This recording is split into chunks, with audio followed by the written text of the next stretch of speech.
എനിക്ക് ഫോർച്യൂണർ ഇല്ല, എനിക്ക് ഓടിയില്ല, എനിക്ക് ഐഫോൺ ഇല്ല. ഇത് ഈ പണക്കാരുടെ കൂടെ മാത്രം നടക്കുന്നവർക്ക് എപ്പോഴും ആർത്തി ഉണ്ടാവും. ആർത്തി ഇങ്ങനെ കൂടി കൂടി വരും. മൂപ്പര് ഒരു ആൾട്ടോ എടുത്തിട്ട് കൂട്ടാൻ വന്നാൽ തന്നെ വണ്ടിയില്ല, ആൾട്ടോ ഇതെന്തുണ്ട് ഒരു കയ്യിൽ കയറാൻ തന്നെ. എന്തുകൊണ്ട് കഴിയൂല. വലിയവരോടൊപ്പം മാത്രം ജീവിച്ചാൽ ആ പ്രശ്നം ഉണ്ടാവും. അതിനല്ല അള്ളാഹു നമ്മൾ അയച്ചത്. താഴെയുള്ളവരിലേക്ക് നോക്കണം. അതിന് ഹദീസ് ബുഖാരി മുസ്ലിം ഒക്കെ റിപ്പോർട്ട് ചെയ്തല്ലോ. എങ്കിലാണ് നീ ശുക്ർ ചെയ്യുന്ന ഖൈബിന്റെ ഉടമയാവുന്നത്.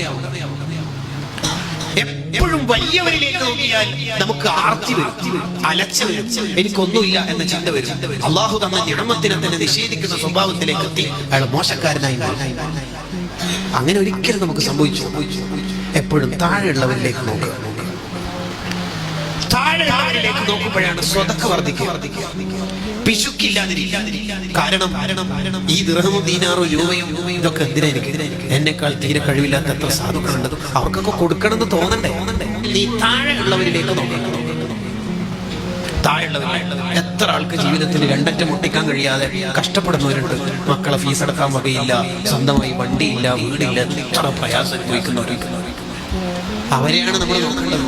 എന്നാലാണ് നമ്മുടെ മനസ്സിൽ നന്ദി ചെയ്യാൻ തോന്നുള്ളൂ.